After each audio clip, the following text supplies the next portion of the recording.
आज गणेश चतुर्थी की बहुत बहुत बधाई हो। एक स्त्री,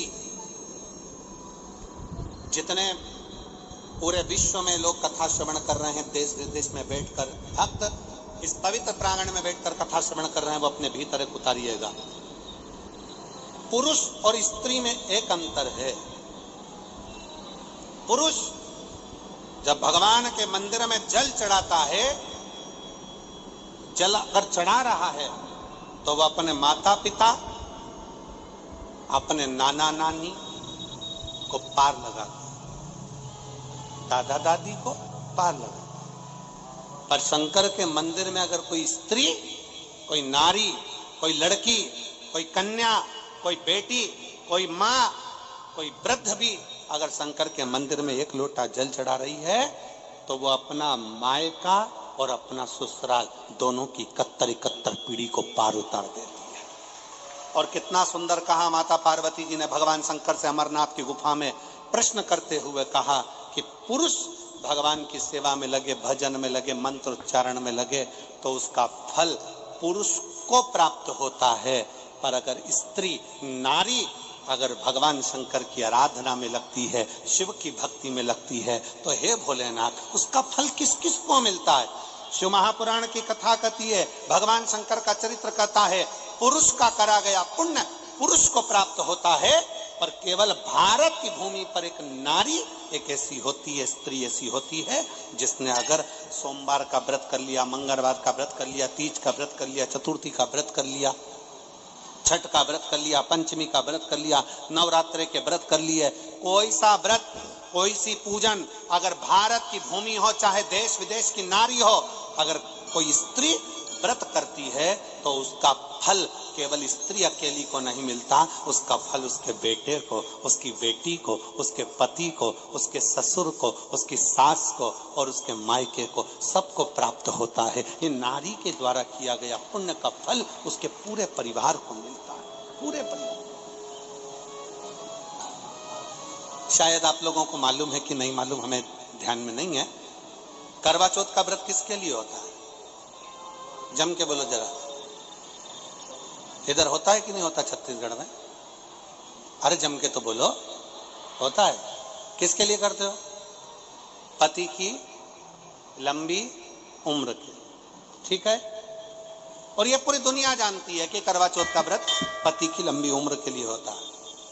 पर कभी मौका मिल जाए तो एक बार गणेश पुराण को पढ़िएगा, और गणेश पुराण में और देवी भागवत में दोनों में स्पष्ट वर्णन आता है कि अगर स्त्री चतुर्थी का व्रत करती है, चाहे वो करवा चौथ हो, चाहे बड़ी चतुर्थी हो, छोटी चतुर्थी हो, किसी भी चतुर्थी का व्रत अगर स्त्री करती है तो उसके पति का तो उम्र बढ़ता ही है, साथ में उसके पुत्र का वैभव भी बढ़ता है, उसके पुत्र का वैभव भी बढ़ता है, उसकी संतान का सुख भी बढ़ता है। तो कोई ये विचार ना करे कि करवा चौथ का व्रत केवल पति के लिए होता है। शिव महापुराण की कथा कहती है कि करवा चौथ का व्रत अगर स्त्री करती है तो पति की तो उम्र बढ़ती है, साथ में उसके बच्चों का वैभव भी बढ़ता है। कोई व्रत अगर स्त्री करती है, नवरात्रे का व्रत कर रही है, नवरात्रे में उपवास रख रही है, उसका फल सबको मिलता है, उसके पूरे घर को प्राप्त हो, पूर्ण घर।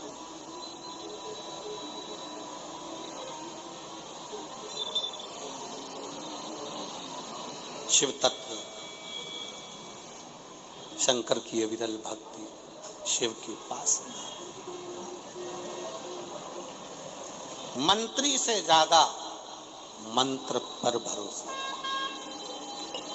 मंत्री से ज्यादा मंत्र पर भरोसा रखो, और संसार से ज्यादा मेरे महाकाल पर भरोसा रखो।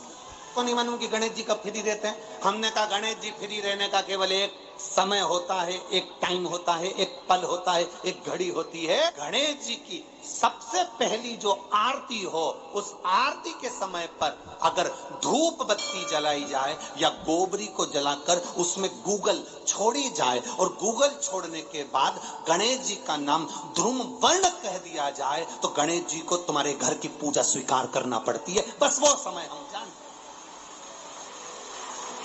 हम तो बस उतना जानते हैं कि शिव महापुराण में लिखा और मुद्गल पुराण में लिखा, गणेश पुराण में लिखा, गणेश जी का एक नाम होता है ध्रुमवर्ण।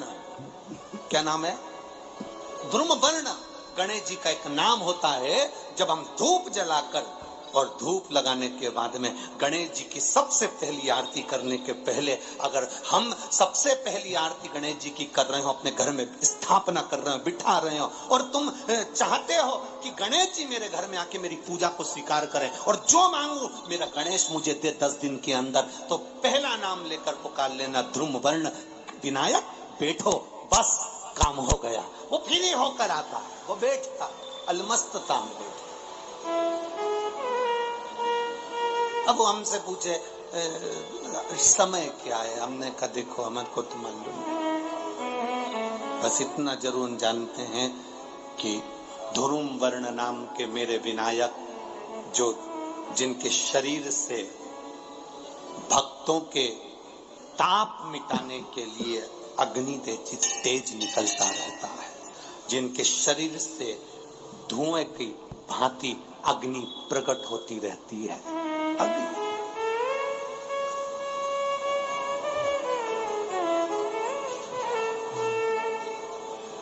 हम तो उनको पहचानते हैं जो दुनिया के ताप मिटाने के लिए प्रगटा,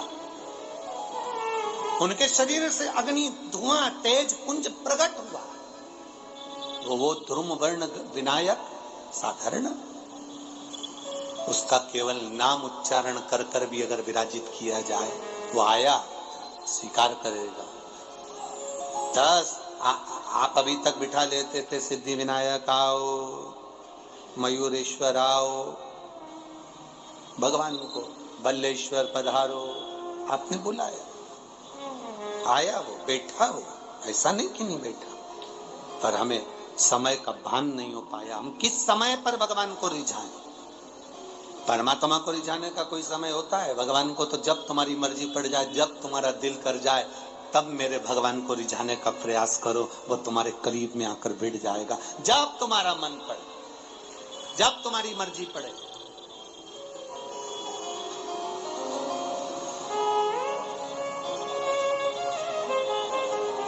चतुर्थी का जो व्रत करने वाली होती हैं, जो चतुर्थी का पूजन करने वाली होती हैं, उनके भीतर का एक भाव होता है कि जैसे ही शाम का समय आए चंद्रदेव का पूजन करें, चंद्र जब प्रकट हो जाए, कलश भर लिया, उसके नीचे आखा दाना रख दिया, चावल गेहूं जो भी आप रखते हो पूजन के लिए, ऊपर पात्र आदि रख दिया, जलाशय, फिर अपन ने घी का दिया लगाकर पूजन भी कर ली। तो जो चतुर्थी का पूजन करने वाली होती है, जो चतुर्थी का नियम व्रत धारण करने वाली होती है, बड़ी बड़ी चतुर्थियां करती हैं या उसका नियम धारण करती हैं, तो चतुर्थी का जो पूजन करती है वो किस चीज के लिए होता है? केवल संतान, पुत्र, परिवार, हमारा कुटुंब, हम जिस कुल में हैं, हमारा कुल वैभव की ओर बढ़े, संपदा की ओर बढ़े और उसकी आयु बढ़े,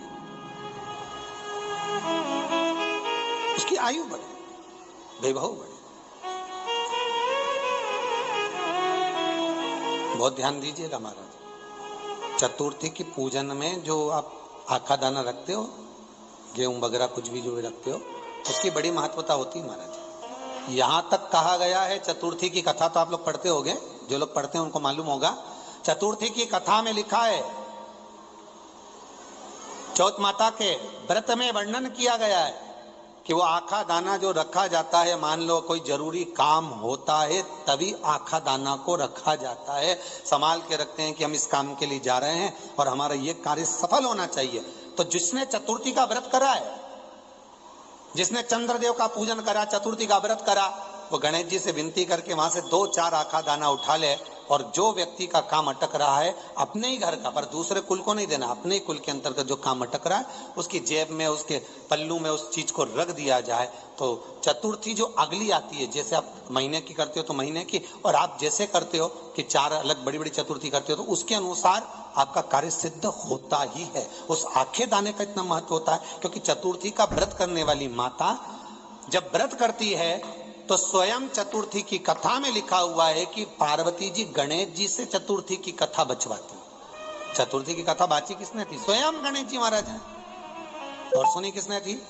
माता पार्वती। बाचने वाले गणेश जी थे, सुनने वाली माता पार्वती थी। तो चतुर्थी की कथा जब होती है तो उसको स्वयं गणेश जी बाच रहे हैं। तो व्रत कौन सुन रही है? माता पार्वती। और आपने जो आखा दाना लिया वो गणेश जी के भाव से लिया, गणेश जी से निवेदन करके, विनय करके, प्रार्थना कर उसको प्राप्त किया।